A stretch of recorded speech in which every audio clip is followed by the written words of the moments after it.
할렐루야. 여러분, 말씀은 하나님의 생명입니다. 말씀 들으실 때 하나님 음성 듣고 또 하나님 응답 가지고 돌아가시길 바라겠고, 반드시 거저왔다 거저가는 분이 한 분도 없기를 주님의 이름으로 축복합니다.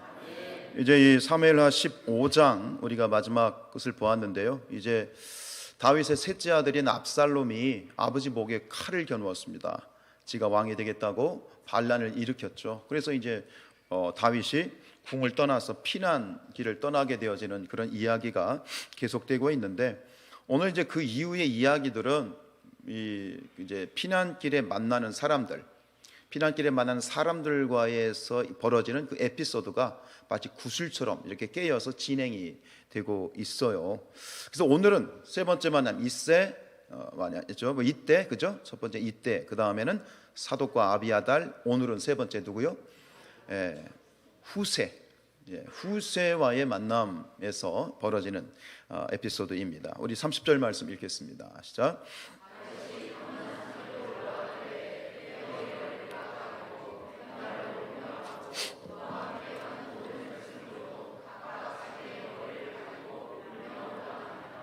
아멘. 제가 이제 성경 이스라엘의 이제 땅 이런 지명에 관한 설명을 드릴 때 저도 좀 답답한 건 뭐냐면 백문이 불여 일견이거든요. 그러니까 제가 말씀을 드릴 때 그걸 보신 분들은 이게 그냥 한마디만 해도 거기가 딱 떠오르는데, 그것을 보지 못한 분들, 사진으로라도 보지 못한 분들은 이게 되게 가물가물해요. 그래서 늘 제가 기도하는 제목이 하나 있어요. 우리 모든 성도들과 함께 성지순례를 꼭 가보고 싶어요. 한 번이요, 한 번. 뭐 두 번도 필요 없어요. 그럼 제가 지금 이 얘기를 할 때 감람산하면 이미 설명을 제가 안 드려도 여러분들은 거기 딱 보이게 되거든요.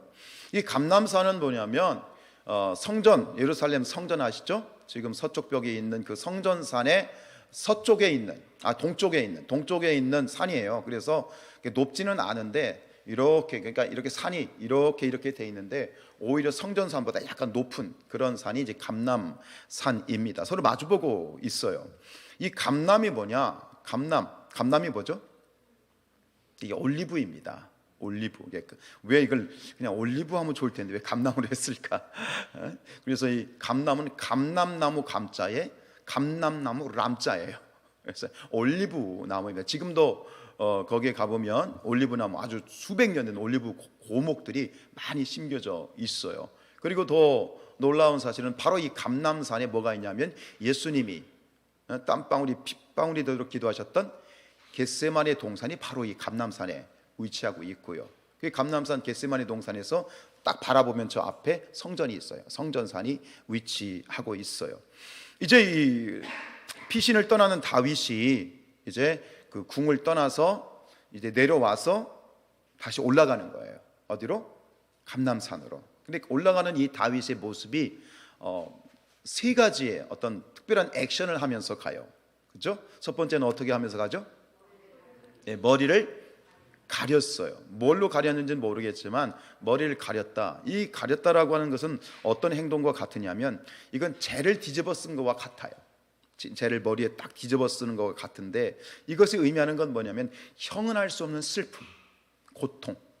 지금 아들에게 배신을 당한 거 아니에요. 그 아들에 의해서 배신을 당하고 지금 피신을 가니 얼마나 자신의 신세가 처량하고 정말 한탄스럽겠어요. 그것을 이렇게 드러내는 뭐 그런 표현이고요. 두 번째는 어떤 액션을 했죠? 맨발이에요. 신발을 신지 않고 갔어요. 이 맨발이라고 하는 얘기는 당시에 맨발로 길을 가는 사람들은 한 종류의 사람들이었어요. 누구였을까요? 노예들이었어요. 근데 일반 평민도 아니고 왕이 말이죠, 노예들이나 하는 그런 행동을 하고 있어요. 신발을 벗고 맨발로 가고 있어요. 이것은 무슨 뜻일까요? 이것이 사람들이 볼 때는 노예이지만 그 모습을 하나님께 행할 때는 저는 다른 차원이 되죠. 뭐예요? 하나님 앞에 뭐 하는 거예요? 회개하는 거예요. 하나님께 회개하고 또 하나님 앞에 겸손하게 이제 자신을 낮추는 행위인데, 우리가 아는 것처럼 그 출애굽기에 보면 이제 하나님께서 그 호렙산에서 모세를 부르실 때 불타는 떨기나무 앞에서 이제 모세가 하나님을 만나잖아요. 그때 하나님이 모세한테 뭐라고 말하죠? 네, 내 발에서 신을 벗으라 그러잖아요. 그러니까 신을 벗는다는 얘기는 뭐 하나님 앞에 자신을 낮춘다, 겸손의 표시이고요. 한편으로는 이건 뭐냐면 회개입니다. 왜냐하면 지금 벌어진 이 모든 상황, 이 총체적인 난국은 누구의 죄 때문에? 자신의 죄 때문에, 나의 죄 때문에 벌어진 일이다. 결국은 내가 이렇게 된 것은 하나님이 나를 무한 것이다, 심판하신 것이라는 것을 알고 하나님 앞에 다시 한번 회개하는 모습으로, 겸허한 모습으로 나아가는 것이 바로 맨발로 가는 모습이죠. 이것은 하나님에 대한 반응이고요. 세 번째 액션은요, 울면서 갔어요. 역시 이것은 첫 번째 머리를 가린 것과 같습니다. 슬픔, 고통, 그렇죠? 근데 저는 어제 이제 우리 목자들과 함께 이 말씀을 묵상할 때 오늘 권사님이 이 부분에 대해서 새로운 그러한 시각을 주셨어요. 단순히 지금 이 다윗이 우는 것은 단순히 자신의 신세가 한탄스럽고 정말 수치스러워서만 울었을까? 숙제입니다. 여러분 목장 모임에서 나눠보세요. 왜 그랬을까? 이건 숙제예요. 제가 말씀 안 드릴게요. 여러분 숙제하는지 제가 다 보고 있으니까 잘 하셔야 돼요. 이 눈물은 단순히 고통의 눈물, 수치의 눈물이었을까? 아닐 것 같아요. 또 있을 것 같아요. 그 눈물에는. 어쨌든 간 이 모든 상황 가운데서 지금 다윗의 마음은 너무너무 아파요. 내 죄 때문에 아프고, 그죠?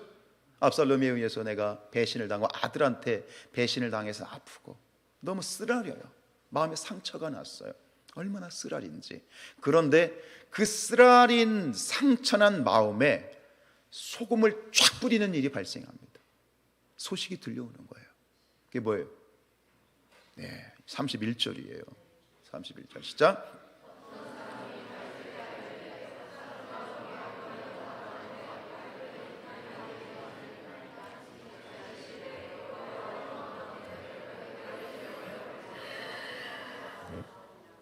설상가상이라고 지금 쓰려가지고 상처가 나가지고 쓰라려 죽겠는데 거기다 소금을 확 뿌려버려요. 누가? 아히도벨이. 결국 다윗의 등에 비수를 팍 꽂아버린 거야. 아히도벨은 다윗에게 어떤 사람입니까? 네, 모사입니다. 이렇게 생각하시면 됩니다. 여러분 삼국지에 나오는 그 유비 아시죠? 그죠? 하나님밖에 몰라요? 유비 몰라요? 집에 가서 좀 찾아봐요. 좀 책 좀 읽어요. 좀. 유비 아시죠? 청년들한테 물어요. 유비 알지?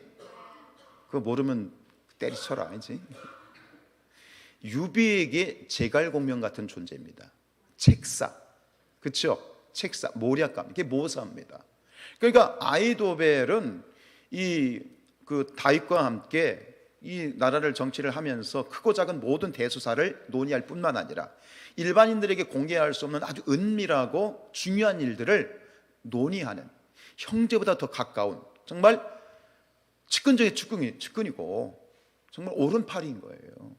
누구보다 서로를 믿어야 되고요, 신뢰해야만 이 일이 가능해요. 지금까지는 그렇게 했던 사람이에요. 지금까지는 이 핵심의 이 권력의 정말 핵심 인물이었단 말이에요. 근데 그 사람이 하루아침에 오늘까지는 나의 핵심 인물이었는데, 오늘까지는 나의 오른팔이었는데, 뭐예요? 어제까지는 나의 오른팔이었는데 오늘은 뭐가 돼버린 거야? 저 반란 세력의 핵심 세력이 되어버린 거예요. 여러분 배신당해 보신 적 있으세요? 많아요? 많지 않기를 축복합니다. 그런데 우리는 크고 작은 배신을 많이 당하면서 살죠. 여러분 옛날 로마에 이제 그 시저라는 사람 아시죠? 카이사르. 시저가 이제 엄청난 장군이었잖아요. 근데 그가 결국은 원로원의 이제 음모에 의해서 죽임을 당합니다. 그 죽임을 당할 때 그 원로원의 음모 앞에 앞장서서 시저를, 카이사르를 이렇게 암살했던 그 사람이 누굽니까? 그래서 이 시저가 죽으면서 남긴 유명한 말이 있죠. 뭐예요? 이 라틴어로 et tu Brutus예요. et tu Brutus. 브루투스 노마저입니다. 결국은 브루투스가 누구냐면 시저의 양아들이에요. 근데 재미난 거는요, 이 로마 시대에는요 친아들보다 오히려 양아들을 더 신뢰했어요. 왜냐하면 워낙 성적으로 타락해가지고 내 아내가 아들을 낳았어도 이 아들이 내 아들이라는 확신이 없어.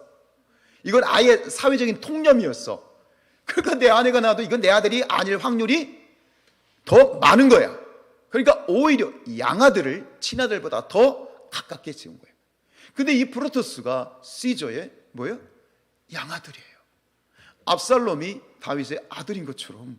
근데 그 브루투스가 아버지 시저를 어떻게 해요? 자기 손으로 죽이는 거예요. 그래서 남긴 말이 뭐야? 브루투스, 너 말이야, 네가 어떻게 그럴 수 있어? 이것을 저는 오늘 이 말씀에 대입해서 이렇게 말씀드리고 싶어요. 뭐죠? 아이도벨, 너 맞아. 이 배신이지요. 지금 오늘 말씀해 보면 이 다윗의 마음이 어떠했는지, 그 배신으로 인해서 어떠한 감정을 가졌을지 전혀 나오지 않고 있어요.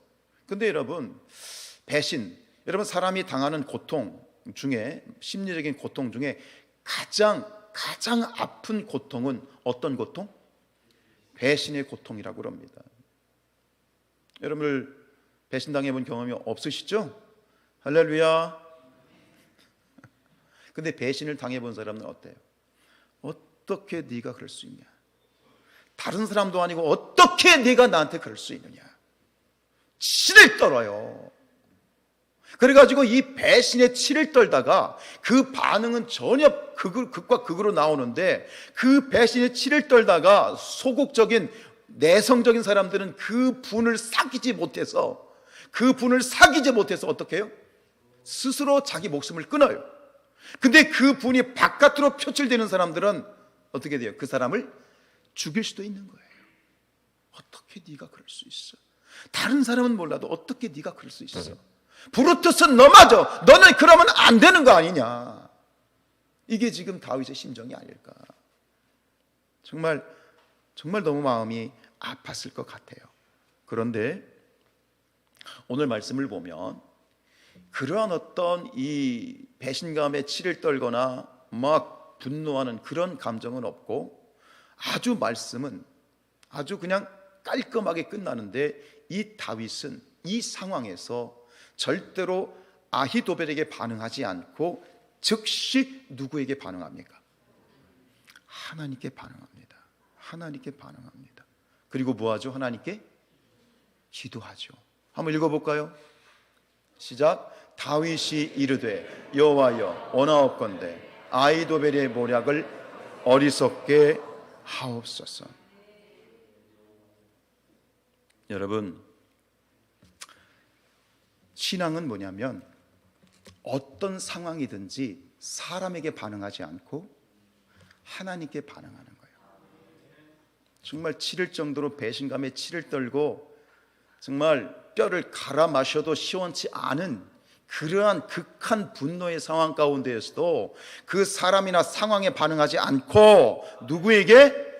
하나님께 반응을 하는데, 이 성경을 보면 그 이야기를 듣자마자 어떻게 반응해요? 즉시 반응합니다. 그 사람에게 반응할 틈을 주지 않고 듣자마자 바로 고개를 들려서 믿음의 주여 온전하게 하시느니 누구를 바라보는 거야? 하나님을 바라보는 거야. 이게 신앙이에요. 근데 여러분, 정반대도 마찬가지예요.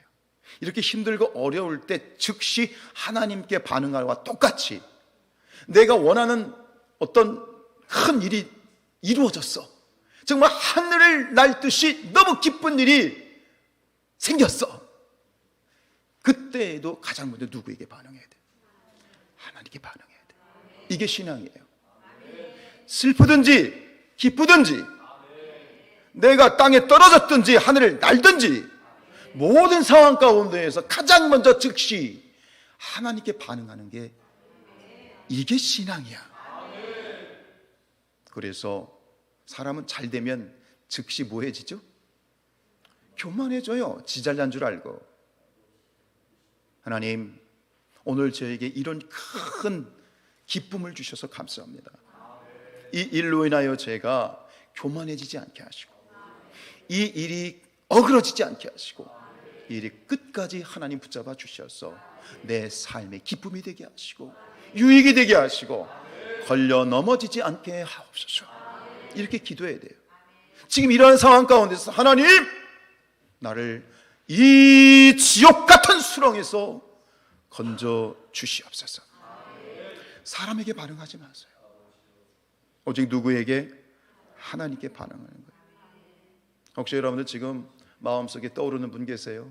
여러분을 힘들게 하거나, 직장 다니는, 그렇죠. 요즘은 보니까요, 위에 있는 상사가 괴롭히는 게 아니라 밑에 있는 친구들이 괴롭히더만요.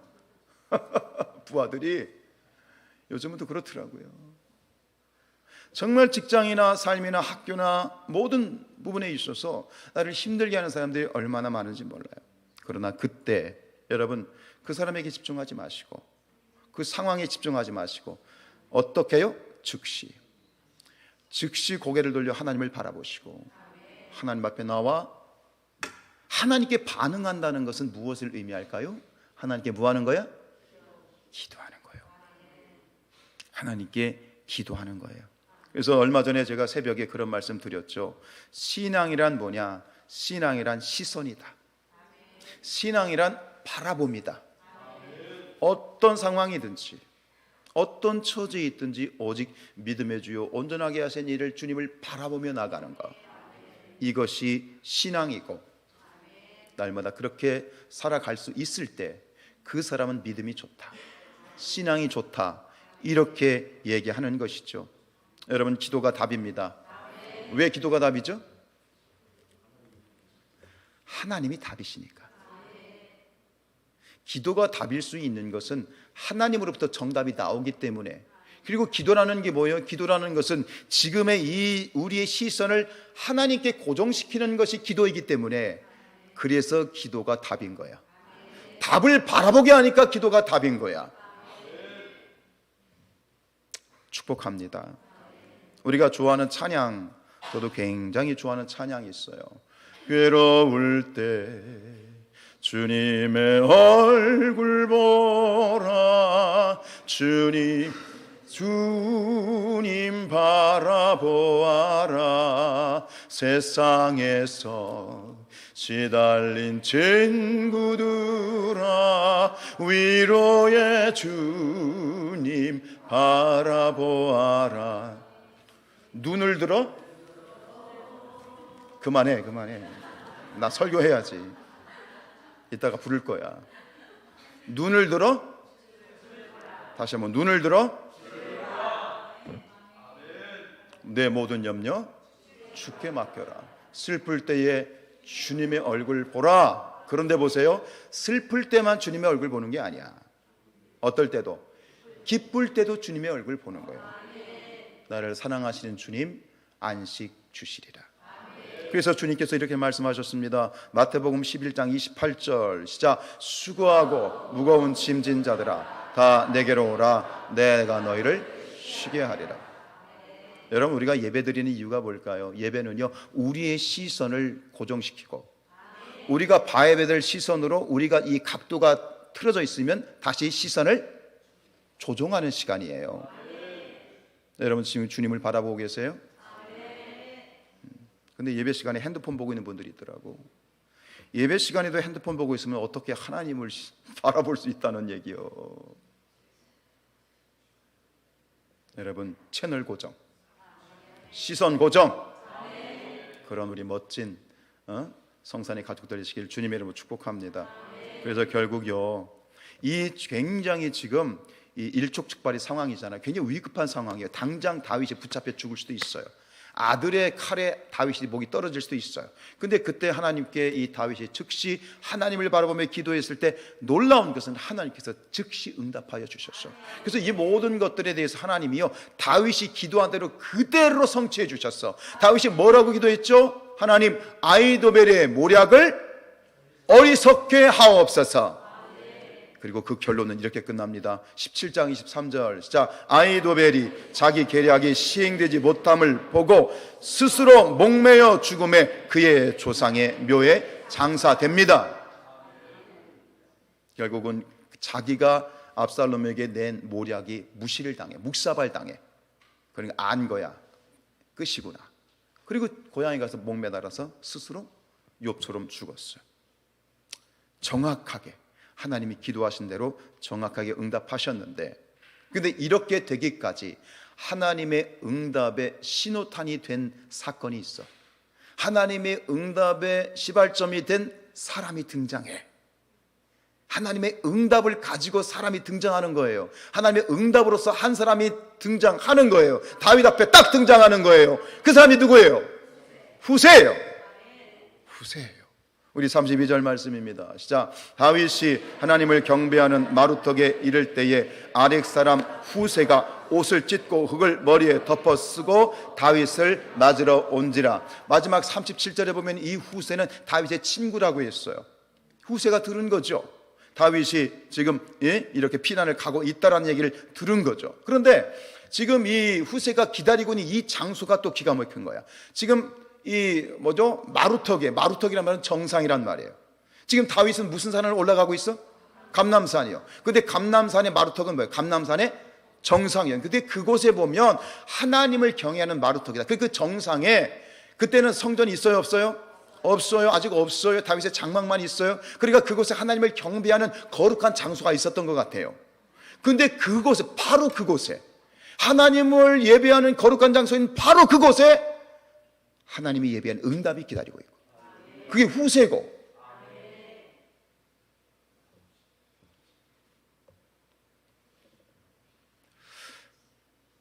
후세를 보니까요, 이 사람의 그 후세의 이름이 뜻이 뭐냐면 서두르는 자라는 뜻이래요. 서두르는 자, 서둘러서 아마 하나님이 세우신 자다, 뭐 이렇게도 해석할 수 있을 것 같은데, 그가 이제 옷을 찢고 뭐 흙을 머리에 뒤집었고, 이게 다윗과 똑같은 거예요. 아까 했던 모습과. 그러니까 결국은 다윗의 고통에 공감하고 다윗의 피난길에 같이 그 길을 가려고 온 거예요. 여러분, 다윗의 친구예요. 얼마나 의리가 있어요. 여러분, 믿음이 없으면 뭐라도 있어야 된다고? 의리라도 있어야 돼요. 의리, 짱이야. 여러분, 우리 사랑하는 청년들이요, 여러분들이 사랑받는 이런 친구가 있기를 축복합니다. 이게 만남의 축복이에요. 같이 가겠다는 거예요. 이 친구가 같이 길동무하면 얼마나 좋아, 얼마나 든든하겠어. 그런데 다윗이 뭐라고 얘기하죠? Go back. 돌아가. 누구에게 돌아가? 네 집으로가 아니라 압살롬에게 가. 그렇게 얘기해요. 자, 34절입니다. 자, 그러나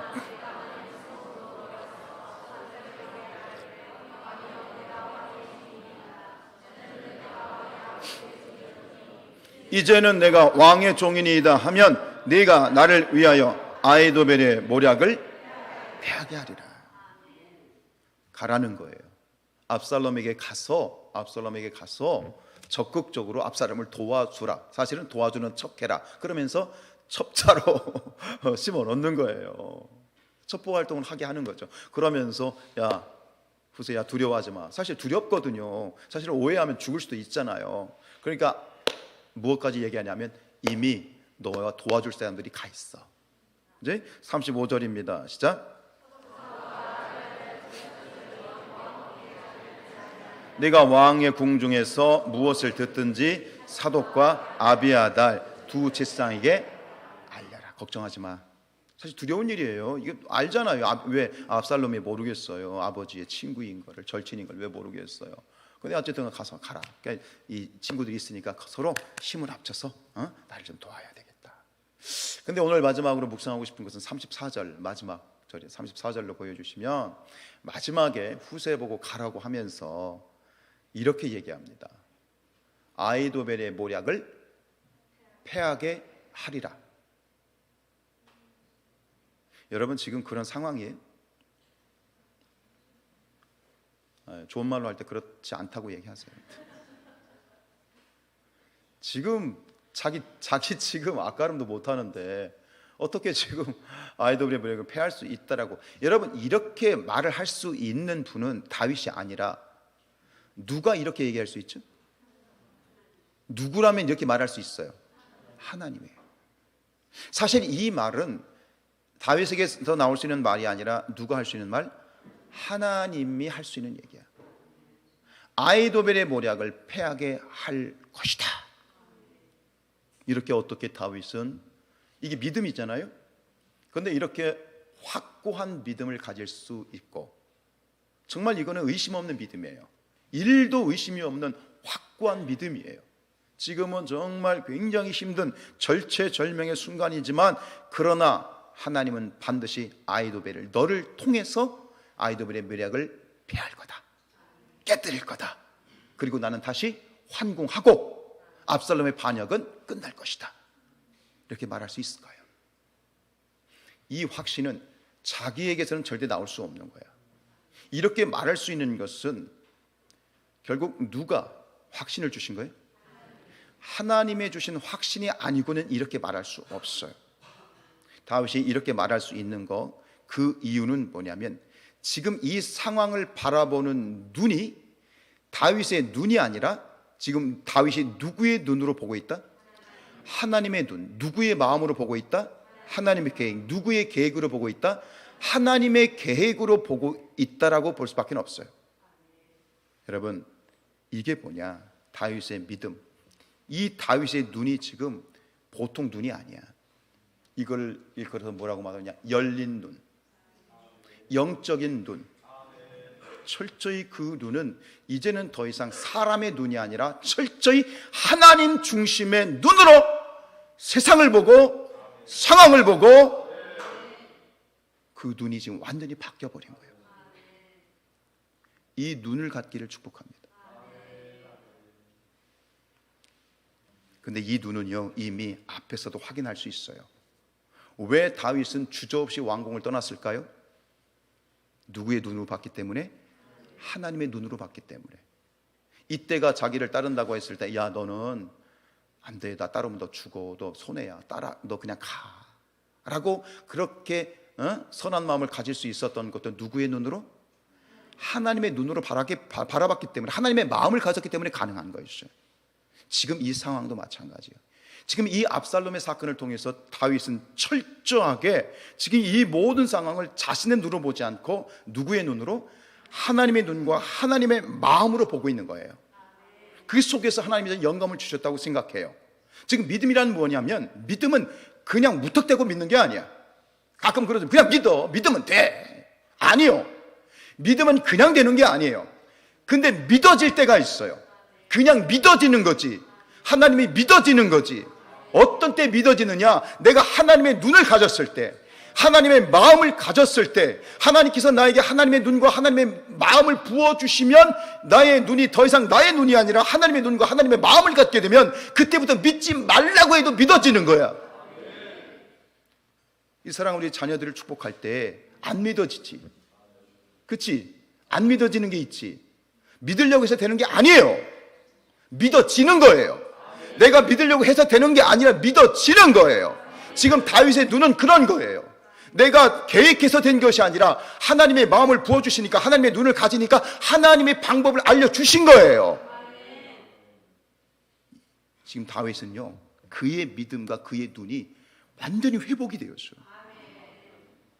그 눈을 바라볼 때 하나님의 영이 그를 지금 붙잡고 있는 거예요. 그 대표적인 게 뭔지 아십니까? 다윗은 계속 묻는 거예요. 여러분, 하나님의 일에는 우연이 있어요, 없어요? 있어요, 없어요? 지금 세 분이 대답을 안 했어. 하나님의 뜻에는, 하나님의 일에는 우연이 있어요, 없어요?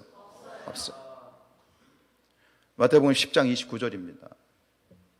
시작. 참새 두 마리가 한 앗사리온에 팔리지 않느냐? 그러나 너희 아버지께서 허락하시지 아니하시면 그 하나도 땅에 떨어지지 아니하는 거예요.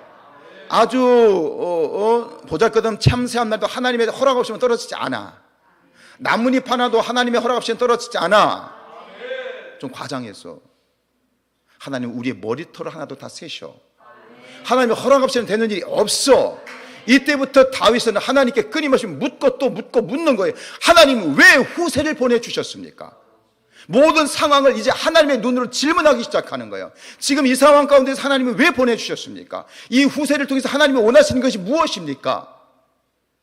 그때 하나님이 영감을 주시는 거예요. 저는 이 다윗의 이 마음이, 여러분들이 지금 제 설교를 들으면서 이것이 공감이 되는 분들은 뭔가 아는 분들인데, 이게 저는 충분히 공감이 되는 게 뭐냐면 이런 거죠. 여러분, 유레카 아세요? 유레카 뭐예요? 유레카라는 뜻이 뭐냐면 발견했다 이거예요. 이건 아르키메데스, 옛날에 고대 그리스의 아르키메데스라고 하는 학자가, 그런데 왕이 어떤 숙제를 줬어. 근데 그 숙제를 줬는데 너무 어려운 거야. 풀기가 너무 힘든 거야. 그래가지고 고민하다가 너무 힘들어가지고 목욕탕에 빨가벗고 목욕탕에 들어가가지고 이렇게 있는데, 목욕탕 물에 들어가서 물이 넘치는 걸 보고 그 원리를 깨달은 거야. 그러니까 벌거벗은 채로 바깥에 뛰어나가서 유레카 외친 거예요. 발견했습니다. 사람들이 다 쳐다보지. 이게 무슨 얘기일까요? 오늘 다윗이 이거예요. 즉 이 아르키메데스는요, 그 문제를 놓고 늘 거기에 관심을 갖는 거예요. 이거를 우리 신앙적인 용어로 바꾸면 늘 하나님께 묻는 거야. 하나님 어떻게 해야 될까요? 그냥 1분 1초가 아니라 그냥 시간을 쪼개가지고 계속 하나님께 묻는 거야. 하나님 어떻게 해야 될까요? 이것은 왜 그렇습니까? 후세는 왜 나타났습니까? 여기서 내가 무엇하기를 원하십니까? 왜 사독이 나타났습니까? 왜 아비아달이 나타났습니까? 지금 계속해서 저는 이 다윗이 하나님께 계속 묻고 있다고 생각해요. 지금 물었잖아요. 기도했잖아요. 하나님께 구했잖아요. 그때 후세를 보는 순간 유레카 되는 거죠. 하나님 영감을 주신 거야. 이거다. 너다. 하나님의 응답이다. 넌 가야 돼. 반드시 가야 돼. 이런 놀라운 은혜가 있어질 축복합니다. 저도 그래요. 설교를 준비하다 보면 그래요. 이제 설교 본문이 정해지고 줄거리가 정해지고 개요가 정해지면 그때부터 엄청난 영적 노동이 시작이 돼요. 밥을 먹어도 길을 가도. 그래 가끔 제 아내하고 싸워요. 왜 싸우냐면 나는 막 이 설교에 집중해가지고 어떻게 할까 막 하다 보면 뭐 놓칠 때가 있거든. 집안일을 놓치거나 아내가 원하는 걸 놓칠 때가 있거든. 그러니까 늘 관심이에요. 그 초점이 어딜 가든 앉으나 서나 설교 생각 말씀 생각하는 거예요. 근데 놀라운 건 뭐냐면 요즘 제가 그래요. 요즘 새벽 설교 50일 기도학교를 준비하면서 바로 그거예요. 여러분 작년 제 설교를 기억하신 분들은 이번 설교는 작년하고 많이 틀려요. 똑같은 교재와 똑같은 내용인데 많이 틀릴 겁니다. 또 꼭 기도하는데요, 어느 순간에 제가 깜짝 놀라는 것 뭐냐면 하나님이 팍팍 꽂아주셔. 오우, 야, 내 머리에서 이런 게 나와? 아니요. 하나님이 주시는 거예요. 집중하는 거지. 이게 뭐예요? 하나님의 눈과 하나님의 마음을 가졌다는, 장착했다는 건 뭐냐면 끊임없이 하나님께 뭐 한다는 얘기일까? 질문한다는 얘기예요. 하나님 어떻게 할까요? 하나님 이게 왜 나타났을까요? 하나님 여기서 내가 어떻게 해야 될까요? 계속 질문할 때 우리는 하나님의 눈을 갖고 하나님의 마음을 갖게 되는 거예요. 우리 사랑하는 성산이 가족들에게 이 다윗과 같은 놀라운 은혜가 있기를 축복합니다. 그래 결론입니다. 37절 읽죠. 시작. 다윗의 친구 후세가 곧 성읍으로 들어가고 압살롬도 예루살렘으로 들어갔더라. 결국 이 후세는요, 아까 얘기한 것처럼 아이도벨의 모략을 폐하여 버려. 그리고 후세가 압살롬에게 낸 안이 채택이 돼. 그게 결정적으로 다윗이 도망갈 수 있는 기회를 주고 다시 역전되어서 압살롬은 죽고 다윗이 회복이 되고 환궁하게 되어지는 것이다. 할렐루야. 우리 사랑하는 성산의 가족들의 눈이 열려지길 축복합니다. 하나님의 눈으로 보십시오. 하나님의 마음으로 보십시오. 그렇게 되기 위해서 우리는 끊임없이 하나님 앞에 어떻게 해야 돼요? 기도해야 돼요.